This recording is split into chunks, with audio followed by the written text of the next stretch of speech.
Ezekiel പ്രവാചകന്റെ പുസ്തകത്തിൽ നിന്നുള്ള വായന 22-ാം അധ്യായം 1 മുതൽ 30 വരെയുള്ള തിരുവചനങ്ങൾ. ജെറുസലേമിന്റെ അകൃത്യങ്ങൾ.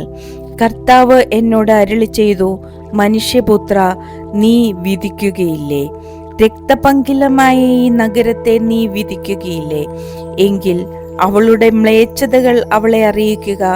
നീ അവളോട് പറയുക, ദൈവമായി കർത്താവ് അരുളി ചെയ്യുന്നു, രക്തച്ചൊരിച്ചിൽ നടത്തി തൻ്റെ വിധിദിനം ആസന്നമാക്കുകയും വിഗ്രഹങ്ങൾ നിർമ്മിച്ച് തന്നെത്താൻ അശുദ്ധയാക്കുകയും ചെയ്യുന്ന നഗരമേ, നീ ചൊരിഞ്ഞ രക്തത്താൽ നീ കുറ്റവാളിയായി തീർന്നിരിക്കുന്നു.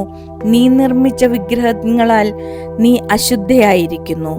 നിന്റെ ദിനം, നിന്റെ ആയുസ്സിന്റെ അവസാനം നീ തന്നെ വിളിച്ചു വരുത്തിയിരിക്കുന്നു. ആകയാൽ ഞാൻ നിന്നെ ജനതകളുടെ നിന്ദാവിഷയവും എല്ലാ രാജ്യങ്ങൾക്കും പരിഹാസപാത്രവും ആക്കിയിരിക്കുന്നു. അടുത്തും അകലെയുമുള്ള എല്ലാവരും കുപ്രസിദ്ധയും പ്രക്ഷുബ്ധയുമായ നിന്നെ അധിക്ഷേപിക്കും. ഇസ്രായേൽ രാജാക്കന്മാർ തങ്ങളുടെ ശക്തി ചൊരിഞ്ഞ് നിന്നിൽ രക്തച്ചൊരിച്ചിൽ നടത്തി. നിന്നിൽ മാതാപിതാക്കന്മാർ നിന്ദിക്കപ്പെട്ടു, പരദേശികൾ കൊള്ളയടിക്കപ്പെട്ടു, അനാഥരും വിധവകളും ദ്രോഹിക്കപ്പെട്ടു. നീ എൻ്റെ വിശുദ്ധ വസ്തുക്കളെ നിന്ദിച്ചു, എൻ്റെ സാപത്തുകൾ അശുദ്ധമാക്കി. രക്തച്ചൊരിച്ചിലിന് ഇടവരുത്തുന്ന അപവാദം പറഞ്ഞു നടക്കുന്നവരും പൂജാഗിരികളിൽ വെച്ച് ഭുജിക്കുന്നവരും നിന്നിലുണ്ട്. നിന്റെ മധ്യേ ഭോഗാസക്തി നടമാടുന്നു.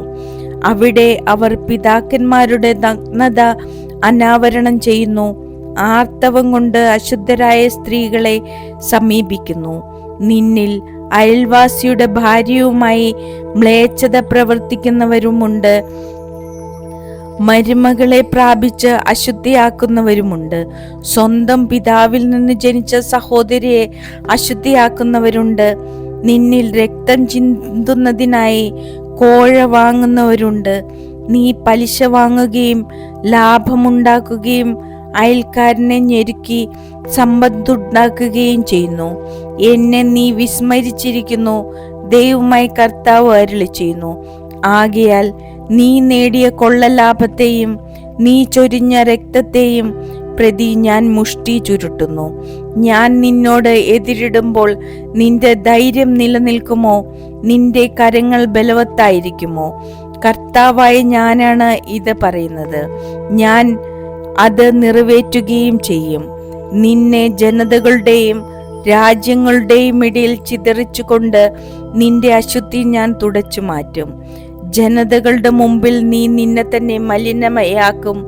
അപ്പോൾ ഞാനാണ് കർത്താവ് എന്ന് നീ അറിയും.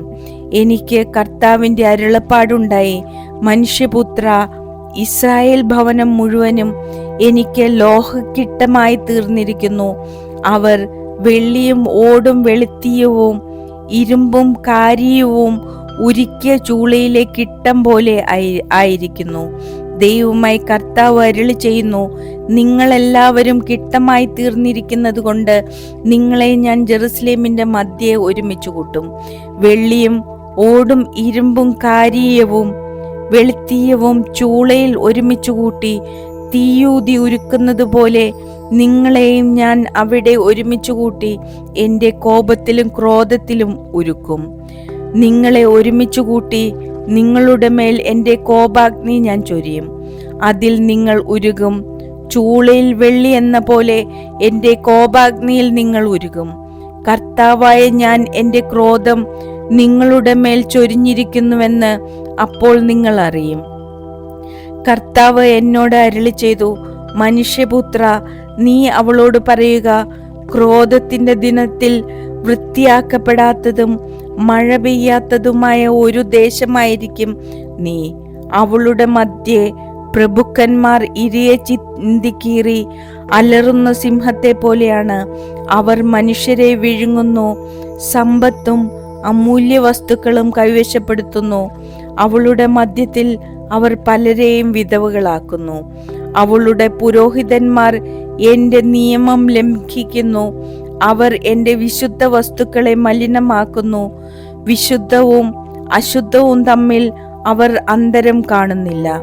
നിർമ്മലവും മലിനവും തമ്മിലുള്ള വ്യത്യാസം അവർ പഠിപ്പിക്കുന്നില്ല. എന്റെ സാബത്തുകൾ അവർ അവഗണിക്കുന്നു. തന്മൂലം അവരുടെ ഇടയിൽ ഞാൻ അപമാനിതനായിരിക്കുന്നു.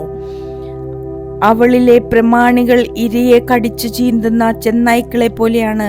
കൊള്ളലാഭമുണ്ടാക്കാൻ അവർ രക്തം ചൊരിയുകയും ജീവൻ നശിപ്പിക്കുകയും ചെയ്യുന്നു. അവളുടെ പ്രവാചകന്മാർ കർത്താവ് സംസാരിക്കാതിരിക്കെ കർത്താവ് എങ്ങനെ അരുളി ചെയ്യുന്നുവെന്ന് പറഞ്ഞുകൊണ്ട് അവർക്ക് വേണ്ടി വ്യാജ ദർശനങ്ങൾ കാണുകയും കള്ളപ്രവചനങ്ങൾ നടത്തുകയും ചെയ്ത് അവരുടെ തെറ്റുകൾ മൂടിവെക്കുന്നു. ദേശത്തെ ജനം പിടിച്ചു പറിക്കുകയും കൊള്ളയടിക്കുകയും ചെയ്യുന്നു. അവർ ദരിദ്രരെയും അഗതികളെയും ഞെരുക്കുന്നു, പരദേശികളെയും അന്യായമായി പീഡിപ്പിക്കുന്നു. ഞാൻ ആ ദേശത്തെ നശിപ്പിക്കാതിരിക്കേണ്ടതിന് കോട്ട പണിയാനോ കോട്ടയുടെ വിള്ളലിൽ നിലയുറപ്പിക്കാനോ തയ്യാറുള്ള ഒരുവനെ അവരുടെ ഇടയിൽ ഞാൻ അന്വേഷിച്ചു, എന്നാൽ ആരെയും കണ്ടില്ല. അതുകൊണ്ട് ഞാൻ അവരുടെ മേൽ എൻ്റെ രോഷം ചൊരിഞ്ഞു. എൻ്റെ ക്രോധാഗ്നിയിൽ ഞാൻ അവരെ സംഹരിച്ചു. അവരുടെ പ്രവൃത്തിക്കുള്ള ശിക്ഷ ഞാൻ അവരുടെ തലയിൽ തന്നെ വരുത്തി. ദൈവമായ കർത്താവ് അരുളി ചെയ്യുന്നു.